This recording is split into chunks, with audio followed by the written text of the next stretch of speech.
Welcome to the RV Voice. This is first episode, and I'm sitting here with a very special guest today. You guys might know him as Uncle Josh or Josh the RV Nerd. I don't know a whole lot about Josh. I've met him several times, worked with him several times, but I don't know a lot of his background. I know he's from Coldwater, Michigan area, and here I am. Yeah. Hey, how you doing, JB? Awesome, buddy. Awesome. Glad to be working with you again. So I don't know about the special guest. I'm just a guest. I'm the first guest. You know.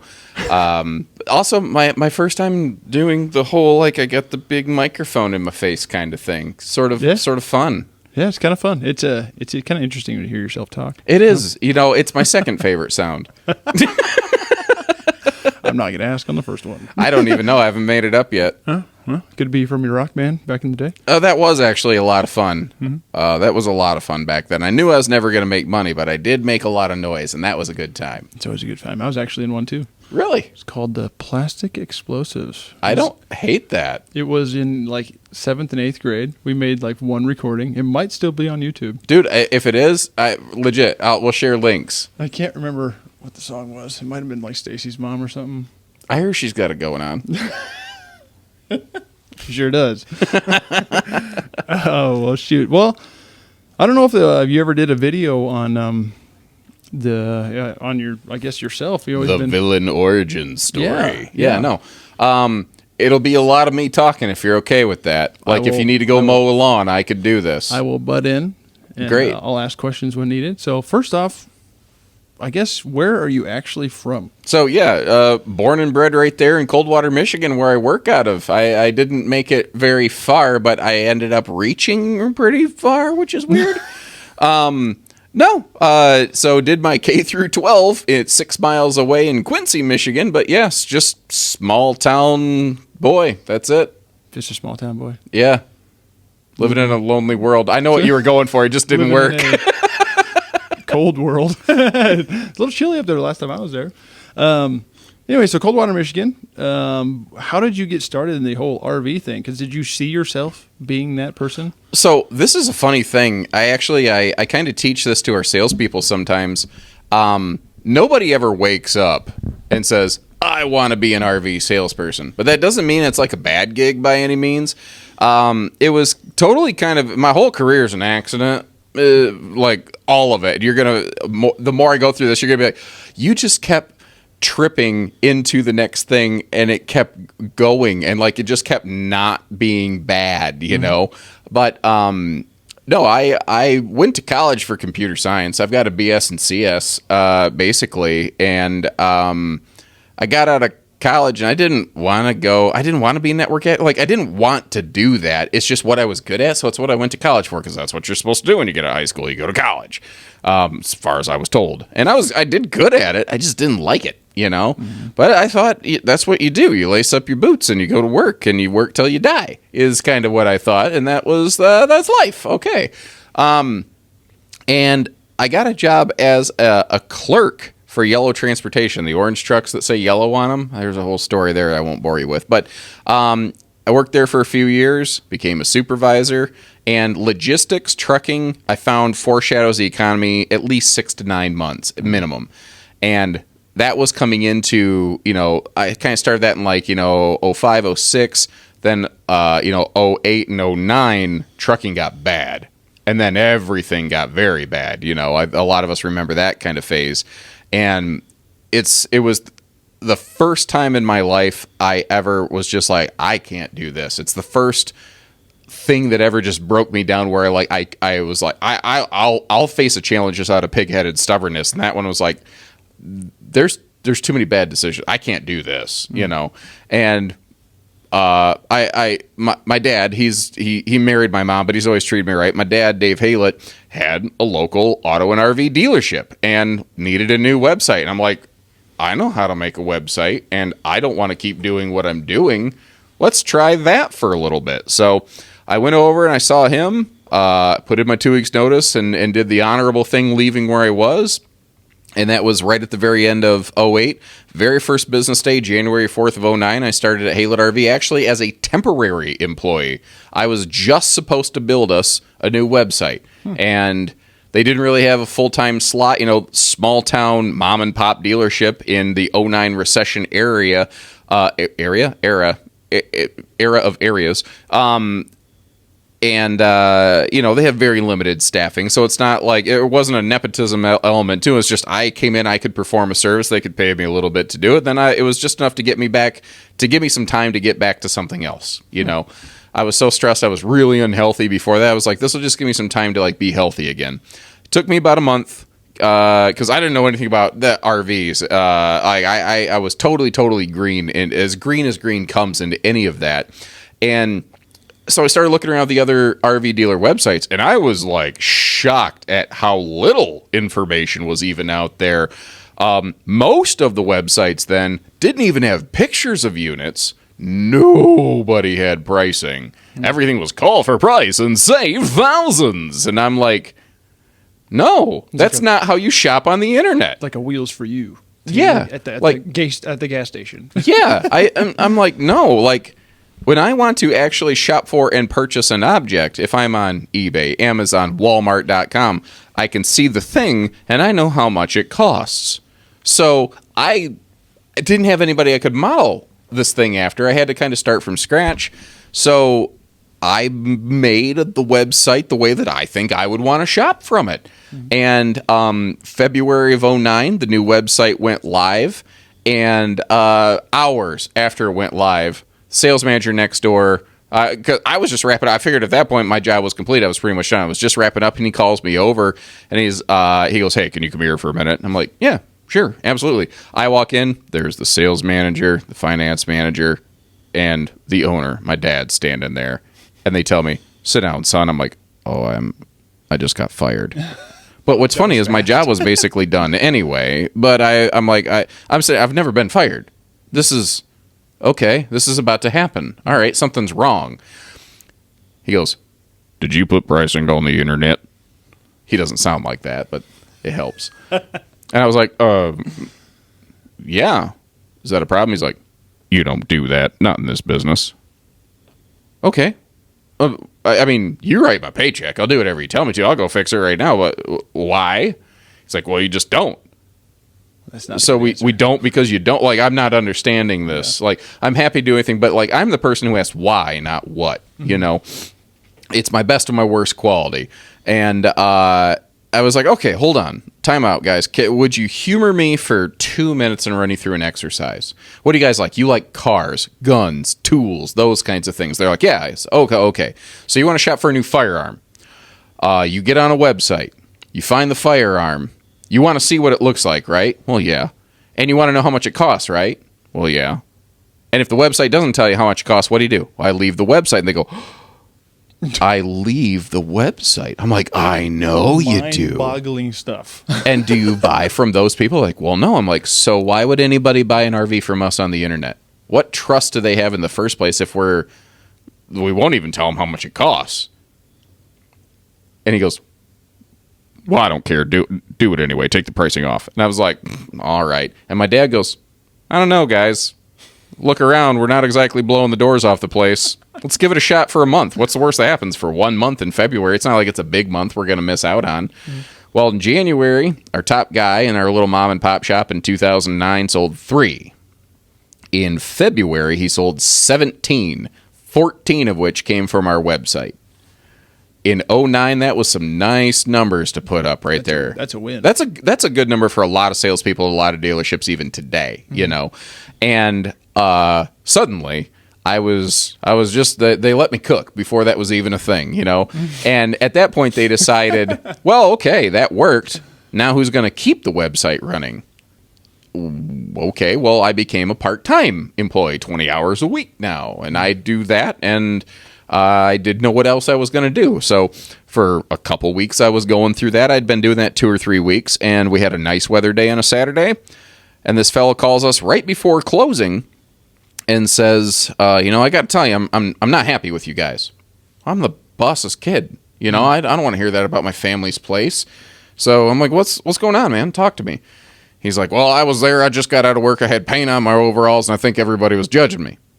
I was like, dude, I'm here to tell you that's not the case. I don't care what you're wearing as long as you're wearing something. at least more than tube socks and a smile, you know. And we're limited staff. We're a small place. We just didn't have enough people to go around. And he's kind of hemming and hawing. Then he starts asking about, you know, the smallest little trailer we have. You always remember your first one you sold, right? What was yours? Ooh. I guess you don't always remember your first one. Okay. Mine was a J Feather 165. It was a front little dinette and a cornered Jack and Jill single over bunk bed. Didn't even have a traditional bed. Mini kitchen, little bathroom. I'll never forget that little single axle the first sucker. one I signed. Now they say it. It was a Coachman Spirit. Okay. I signed it, but they didn't buy it because they fell through a credit or something like that. Okay, it happens. But I do remember. Yeah. He's got to prove to everybody. I do remember. He didn't get approved, but yeah. Pardon me. Well, this guy that I've never met shows up an hour later with 10 grand in cash in his hand to buy a trailer from me that I didn't know I was selling because I'm not a salesperson. Anyway, sorry, technical difficulties. Battery power just killed us. So back to selling your first trailer, 165 RB Jayco. Yeah. 10,000 I think it was cash. just called a 165. Okay. Because that matters. I don't know why I feel it does. I actually just did like a little video on this, like what numbers and letters mean. I have a video on that too. Have you seen it? It's you should watch it because it's like RB. It means rear bath. Maybe. Until it doesn't. Yeah. Like that's the whole thing. It's like BH. BH means bunkhouse. Except when it doesn't. Anyway, so this guy shows up. My manager's like, well, get your paperwork started. I'm like, I don't know what that means. I didn't know anything. So, you know, like your first one, a lot of new salespeople feel bad about this, but like you are totally handheld and spoon fed the first way through. That's how you learn. There's no, like, you can't just learn how to do this from a book, It's you know? processes. Yeah. And so get all done. I go home that night. I don't know. I don't even expect to get paid for this. I just did it because it was the thing to do for my company. You know, my dad's company, my family's business. And my dad calls me and goes, I hear you sold your first one. He doesn't sound like he's from the 1920s sport, but anyway. And he's like, you know what you won? I'm like, I don't know. Like, I'm so green. Do these things have prizes associated with them, like Captain Crunch boxes? I don't know. He's like, you won yourself a first-class ticket to the sales meeting an hour early every Monday morning till you die. And I'm like, oh, no. He sounds like a Midwestern dad. Yeah, I mean, he is, you know. Well, and then I became a full-time employee. I accidentally sold my first one. I kept telling you, it's a whole string of accidents. And I accidentally sold my first one, became a full-time employee. So when I wasn't running the website, I was sort of like the last line of defense. You know, if all the sales guys were out, that's how they took care of their families. I was paid, like, the things I sold, I had commission on, but I also had a base salary for all the digital stuff I was doing for us. You know, at the time, just photography, updating the website. That's how that got started. And that was like for a year and a half. And then, the video thing happened, and the funniest part is I was so opposed to it. My dad, I know you looked at me sideways like when a dog hears. I've seen your first video. I remember it. It is bad, and I left it. It's cringe, but I left it up there because it's like that's how it began. That's honest. Story. But my dad was selling a horse, and he had this like breeding rights horse, and if you know anything about, you know, certain bloodlines and things on horses, like you want to see how certain like muscle groups move, and a still photo doesn't do that. So he pulled out his Motorola flip phone and took a grainy 6-second text video, because 6 seconds was all you could do back then, and had this horses on a lunge line that my mom was lunging, and he just followed it with the camera real quick, and the guy texted back, perfect, that's what I'll take. Like a $15,000 horse off a 6-second video. And he goes, there's something to this. My dad doesn't speak tech, but he understands the power of things in business. And one of his greatest assets was being willing and able to surround himself by people who understood things he did not. It's a good way to go about it. Well, you know, so there's the old Henry Ford adage that the only things on his desk were 8 phones. And he didn't know much about the cars he made. He just knew which phone to pick up to the right department head. I don't know if that's true or not, but that's the thing that I heard. It makes enough sense. Anyway, and he's like, I want you to make RV videos. And I'm like, no. He's like, what? I'm like, I very much was a relationship salesperson. Yeah. It was, I would sit down and talk to you, not at all about RVs. Same way. I did the same thing. Yeah, I want to know about your that. family. Tell me about your job, your background, and then I would go, I think I know one that would work for you. We'll get to the camper part. Yeah, and they'd walk me like, oh, yeah. And the biggest complaint my dad had about me is I took him to the right one too fast. Like, he's like, no, you got to make it the third one, and there's sales mentality behind him. I'm like, I don't want to waste time. This is the right one. Let's just get it out of the way. But I felt that if they were watching a video to learn about this thing, that I was hurting the client salesperson interaction that was taught to me, you know? And he goes, well, I want you to do it anyway. And one of the hallmarks of my training is that somebody can say no 100 times. The thing that matters is when you find the correct one and they say yes the one time. It doesn't matter that I didn't like it. My job was not to like it. My job was to find a way to make it successful. So I went to work. I had no budget. I made that first video there, and after I recorded it off the point and shoot Walmart shelf camera that I had available to me for $0, I had to find a way to get it onto my website that I didn't know how to do necessarily, because not that I didn't know how to, we didn't have the storage and hosting. We didn't have the money to pay for all that. I mean, video eats up a ton of storage, you know, and I had to find a way around this. And all of a sudden I went, oh, well, when I was coming out of college, like a lot of college kids, I was rather broke. I was a fairly skilled software pirate. LimeWire. Oh, What's the other one? LincolnPark.exe. I knew a couple. Yeah, LimeWire. Anyway, Hamza or something. But so Kaza, that's what it was. I thought about this. I'm like, I can exploit the crap out of a YouTube account for this. YouTube is unlimited free video hosting, and it allows me to take that link and embed that into my website to have an embedded player. I can throw all of the data at YouTube and delete it back off my computer and never have to store any of this. So the YouTube channel that everybody knows me from was an accident. It was just free video hosting. And that was just walkarounds of the actual units themselves. You Yeah. weren't actually like, at this point, you still didn't know a whole lot about campers. I really or was RVs. very uncomfortable doing it because I really didn't. I had very loose product knowledge. Yeah. But my job was to find a way to do it, and I wasn't the first guy to put a camera on an RV and then put that on the internet, but I was close. The two other people I saw. What's funny is our Junction, Oregon store, Guarantee RV. They were one of the only other people doing it at the time, and now they're part of the family. I think that's really funny. Weird. Yeah, it's funny how that works out.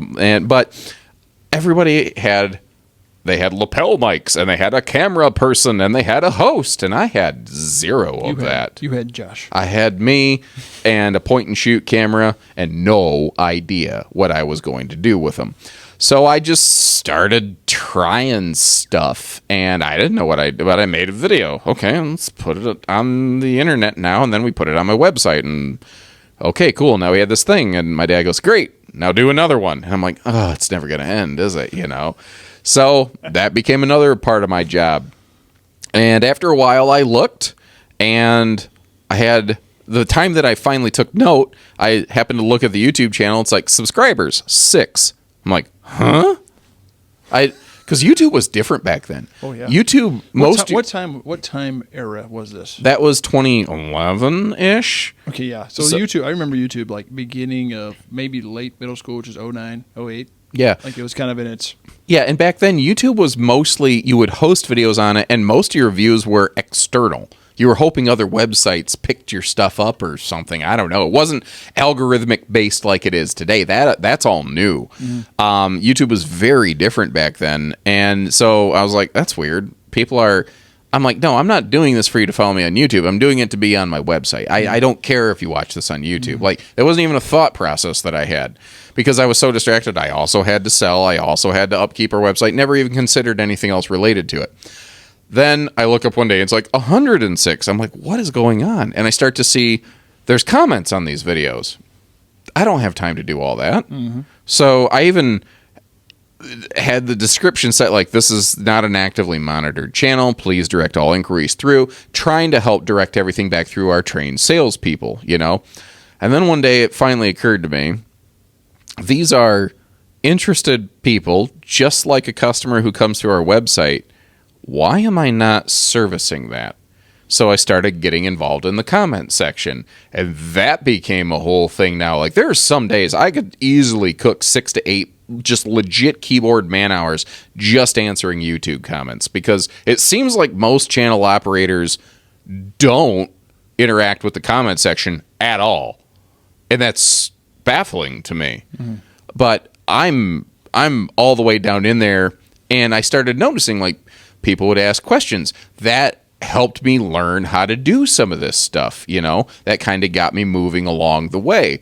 And learning what they're interested in, what they thought, what they disliked, that started shaping what I presented, what I talked about, what I knew, what I learned, what I understood. Because camping in Michigan, different from camping in Florida, from Arizona, from Oregon, from Utah, people camp different in different areas. Very, very much so. Very much so. I didn't know that. Mm-hmm. You know, the way we camped where I was from was it's park camping, baby. Yeah, you know, weekend warriors. Yeah. No, that's what we did. From. Yeah, and I found that's not how everybody camps. You know, so like that helped me broaden my horizons, and then that kind of grew more and more and became a whole thing.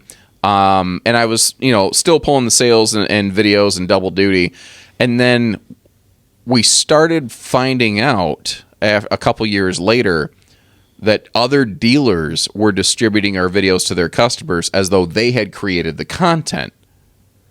They would embed it into their website. There was no watermarking on my videos, because I would hit record, and however long it took from start to finish, inside and outside, no cuts, no editing, go. Oof. Yeah. That's tough. And I think that there's something it was hard, because if you're 12 minutes in and you totally botch it, man, I would start over. No. That's what I would do. I didn't have editing. I didn't have that. I started over.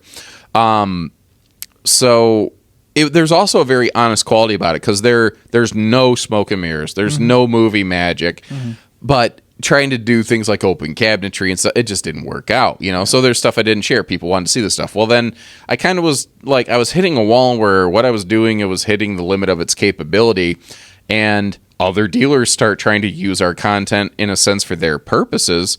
Well, we started wanting to kind of watermark stuff. Mm-hmm. So I had to become a video editor that I didn't know how to do. But I had to figure it out. Yeah. Just like I had to figure out videos, I had to figure out editing. And I'm still using today the same editor that I paid $40 for one time way back when. I have got all the value out of that. Wow. Yeah. Oh, yeah. Yeah, you've got it. It was a one-time purchase license that I'm still rocking. And the funny thing is, it's a step above Windows Movie Maker. So people ask me, like, what camera do you use? What software do you use? Doesn't matter. Junk. I use junk, dude. You can get better stuff off the shelf at Walmart than what I use. It's not the camera. It's not the editor. It's what you do with it that makes the difference. And what I make is not Steven Spielberg level content, but it's appropriate for what we're doing. Mm-hmm. You know, I don't need Avengers level CGI in an RV video. That feels very disingenuous to me. Be kind of cool, though. It would be kind of cool if all of a sudden Thanos snapped an RV. Be Spaceballs again, you know. Hey, barf. Yeah, that became a thing where all of a sudden learning how to edit videos started to become so time consuming that I basically looked at my dad running our family business. I was like, look, you can hire another salesperson, you can hire a new internet guy, but I think it's going to be easier for you to just train another salesperson, because this other thing is kind of its own animal. Mm-hmm. And I started moving away from sales, basically, and started becoming very much a just digital internet content specialist. Mm-hmm. And that just kept evolving over time. And I'd hit certain roadblocks here and there, and I would discover new tricks I could do with my ghetto editor, upgrade a camera here and there, little stuff like that. But it just was a slow process of try it, see how it looks, go from there, see what people say about it, try and adapt, you know? And it's just over the years got me to what I do today, you know? So that's the villain origin story of Josh the RV Nerd. Working for Bish's RV now. And I tell you what, the one thing I love about this company is from day one, they have done everything with me, to me, for me. They said they ever would, and maybe then. Like, there were a lot of people who watched during the old Haylett RV days that when I made, because I was the one that broke the news, hey, the shingle's changing on the old building here, and it freaked people out. Because when people find something they really like, it's like when you find your favorite cereal and then Walmart quits carrying it, you're like, no, that was my cereal. Amazon. Okay, yeah, you get the idea, though. Yeah, and no. There was a lot of, you know, oh man, all they're going to do is try to tell you what to do, how to do, change what you do, or corporatize it. And from day one, every single person in this company said, we just want you to keep doing what you're doing, and if you don't mind changing your shirt, that would be ducky. And that's all it was. And it took about 6 months for people to look and finally go, it really is still just you with the camera talking about RVs. Yeah, that's all it is. It's still just me. It's just now, instead of only having these small specific brands at one store, I have a buffet that we can choose from. And the hardest thing now is that I can't get to everything. There's so much. People ask me all the time, like, why don't you do more motorhomes, toy haulers, truck campers, insert here? One, the local stores that I tend to haunt most don't have a lot of that. And two, it's just bandwidth. It's time, you know, because I'm still to this day a one-man band. I am the host, the cameraman, the video editor, the social media person. I make my own thumbnails. I'm a jerked over graphics designer who doesn't know how to do anything. I'm embarrassed to tell you the software that I use to make my thumbnails. It's bad, but it's become the look that you associate with what I do. So I just kept rolling with it, you know. Why not? If it's not broke, don't fix it. I don't know if it ever worked, but it's It's worked. It's definitely worked. Oh yeah. Oh goodness. I remember when I started selling at Bish's. I was watching your videos. You're out of Nebraska, right? Yes, correct. Team Nebraska. Correct. Team Nebraska. Yeah, and then I started making videos because I was more of a short form. Like I need the information now, right? Because you do like what 10 years? What's your average video? Oh, at this point, if we're 14 to 16 minutes minimum, like that's, and like they would be so much longer if I did all the different things that everybody asked. Like the videos, my first video was like was between 4 to 5 minutes or something like that, and they kept getting longer because people, well, you should talk about this. Well, you should talk about this. It's like, I can't answer everything every single time in every video, but I seem to still try, you know? And you never would. I mean, No. someone's going to have a question about something that you like. That's way out of left I don't field. know the thickness of the washers. I'm sorry. And people ask that. They stuff. do. You're laughing because you've been in sales and somebody wants to know. It's like, man, and then you call up one of our reps, and they're like, I have no idea. They're like, what are you talking I about? don't know, man. I don't know. Anyway, but no, they run long. And actually, I think I just recorded my record longest video, the Brinkley Model G plant walkthrough. Oh, wow. I originally had 1 hour and 54 minutes of footage on that. And you guys think I edited it down. I trimmed it down to a little over an hour and a half. It's a feature-length film. Oh, my goodness. But there's still so much I didn't cover. But if I was going to spend upwards of $100,000, that's the whole thing that I look at. Like, I don't make casual videos for just casual entertainment. I might crack a joke here and there every now and then, but if I was going to spend tens of thousands of dollars on this, what am I getting for it? That's the video that I'm trying to answer that question. So yeah, maybe I talk a lot, but I feel strongly if you were actually spending this kind of money, you would appreciate all the information that I'm putting out. And the people say your videos run too long. I estimate you're probably not very serious about the money that is being represented here. And I'm trying to respect the people who are looking at potentially handing over a lot of hard-earned money. I was on the opposite side. I needed the information to do it, to sell it. You know? Well, and that's one of the reasons I got big into product knowledge is I didn't like that I didn't have answers to these questions. So I made it my purpose to learn the stuff. Now, one of the benefits that I've had is living in southern Michigan. I'm 13 miles from the Indiana border. We're the last line of defense keeping those guys out of Michigan. It's like the Missouri and Iowa, Nebraska and Iowa. You cross that river, things are different. It's on now, buddy. Yeah. Well, you want to talk about different. We're going to segue here. This is a good example of my video process, which has none, by the way. Until recently, in Michigan, you go to Walmart and people are paying for their groceries like credit card or whatever, or cash. Go to Indiana, until very recently, it was very normal to see people pull out a checkbook at the Walmart checkout, and you're looking at them like, do you have running water here?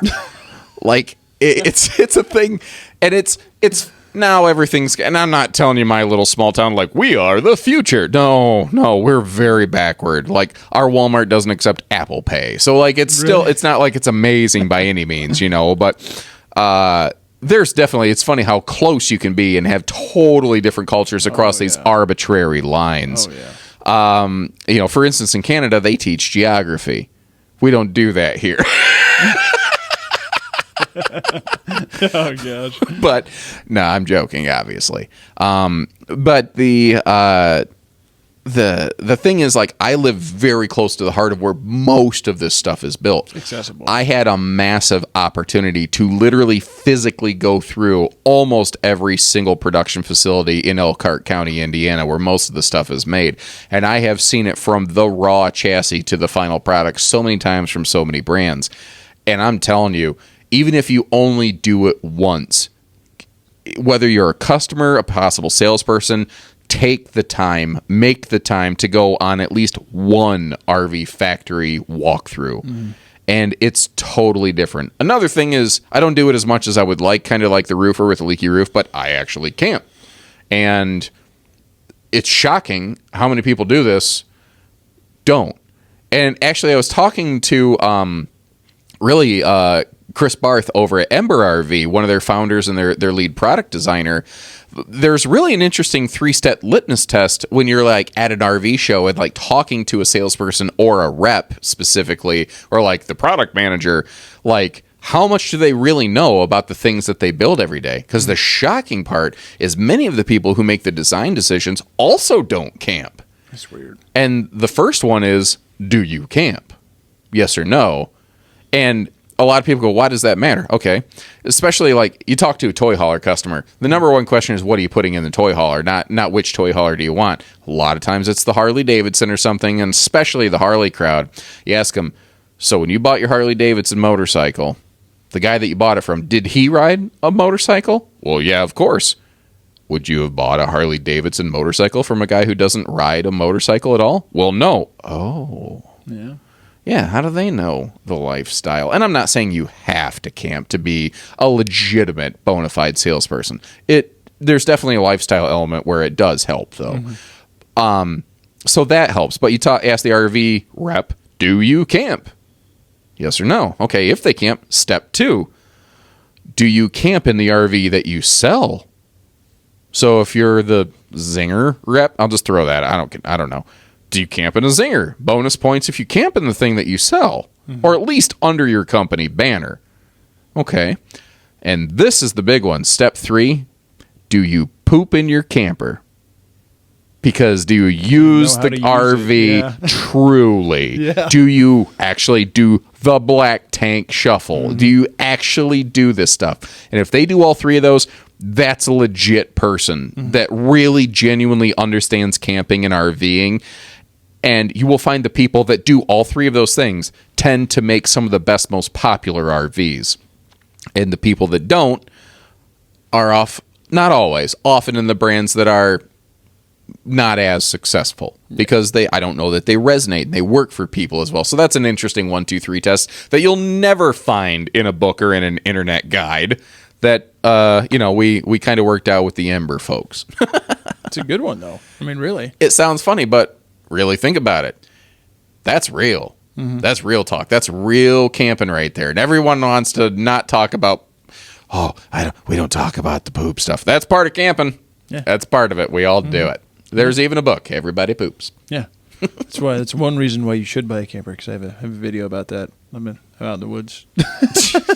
I'm really not that sure. bad. It's The not way that that you bad. phrase that with no frame of reference in my imagination is see a it. dangerous thing.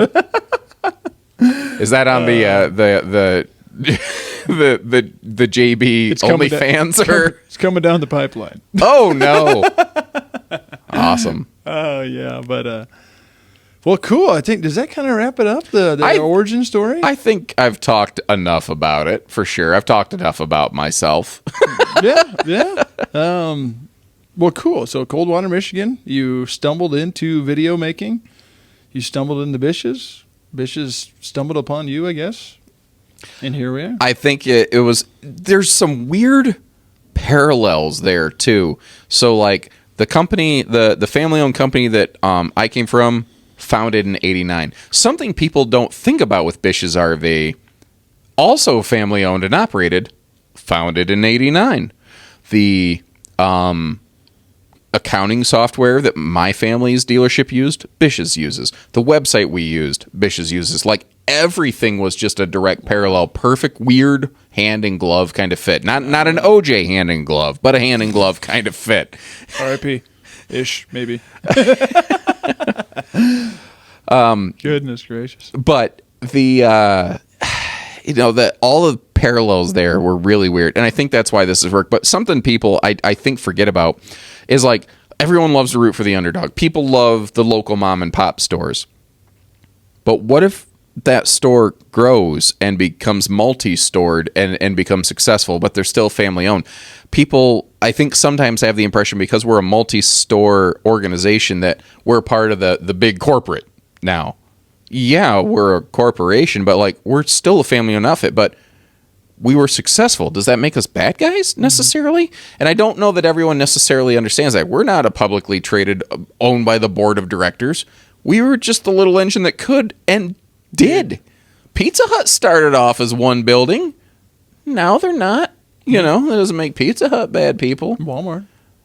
Oh, I don't know about Walmart. But they did start small. No, actually, I mean, I was just shopping at Walmart before I came here, you know, so hey. I like Walmart too. That's where I get my groceries. There you go. It's easy. It's the closest one.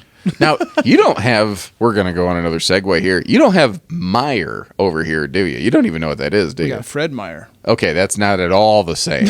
No, I think it's more of a, when I say Midwestern, I mean Eastern Midwestern, Yeah, we like didn't Michigan have it kind last either. of thing. Yeah, no, it's Meijer's another kind of more regional Walmart thing, not national like Target type level, but same kind of thing. I was just kind of curious if anyone's heard of that. Nope. It's so like, you know, we're Midwestern boys. We know what Culver's is. Ice cream. Yeah, ice cream, burgers, fish fry, that kind of Midwestern tradition.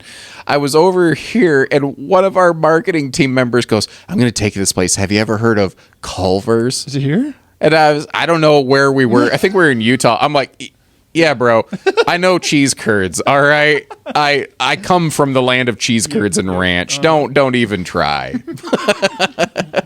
Because in the Midwest, ranch is its own food group, practically. Absolutely. It goes on mostly everything. Mostly Not everything. cereal. Only if you want to enhance the flavor. Yeah. Yeah. I don't know what to go with. It doesn't matter. Well, wouldn't you're do it. putting way too much thought I into wouldn't this. do it. I wouldn't do it. So that's how this all happened. That's how I became the RV nerd. And the whole Uncle Josh thing, when I literally became an uncle, I started giving the fun but bad uncle advice. Yeah. Oh, yeah. Yeah, you're like, I got memories. Yeah. And I got three kids under. wow, dude. You should quit becoming an uncle. You should do something about that. It's not my fault. But no, I actually became an uncle, and I like the sound of Uncle Josh. And I don't know, I just sort of threw that advice out there one day, and it just stuck. I'm like, all right, welcome to the family, Uncle Josh. There you Let's go. go. Friendly neighborhood RV nerd at your service. You got two nicknames, Uncle Josh and RV Nerd. I'll take it all. There you go. I've been called a lot of things actually. I was called stuff this morning by a guy in traffic that I probably shouldn't put into this, but I've been called a lot of things. I can beep stuff out. No, that's how it happened. And at this point, it's all been an accident getting me here, and I'm just gonna keep going wherever it goes next. I don't know if I'm gonna keep doing videos for the rest of my life with my arthritic hands, but hey, we'll see what happens next. Awesome. Well, we were glad to have you, and we're glad to have you. That was At the RV that's Voice. like one of the nicest. I feel oh my god, like I feel so fulfilled. That was just so heartwarming. We're glad to have you, and we're glad to have you. Like, oh, Double. RV Voice. I don't got my own logo yet, but we'll get there. you'll get there. We'll get there. No. One step at a time. I'm stumbling into it, That's how it works, dude. Just own it. Go with it. I call myself the nerd. It's like, think about that. Just whatever. Go with it. The nerd. The nerds. Set off of the nerds. What is it? Revenge of the Nerds. I guess. You remember that movie? Of course. Which Nerds. one? Which Revenge of the First one. I Nerds? remember the first one. Okay. Is there a second one? There's multiple. Did not know that. Kind of like police academies. They just kept making them. Ogre, Ogre nerds. Oh boy. Is this? We're still recording. Is Yes. the best part of all this. We should end it there. Right there with no cut. That's where you do it. Right there. Then Right, cut back. right when you say that. Right when you say we should end it there. Just cut. Black screen. You want to do the closing for me? You have a closing? I do. What is it? So, hope you enjoyed this episode from the RV Voice. And that's not the closing. What was the closing? What's the closing? I do it all the time. Stay tuned for more from the RV Voice. That's my closing. Gotcha. Yeah. Want to point at the camera? Point at your camera. We'll do it together. I don't point at the camera. Yeah. You, I just tell people. you point this way. Yeah. I just tell people. Take care. Stay safe. Have fun. And best wishes from Bishes, everyone. And stay tuned for more from the RV Voice.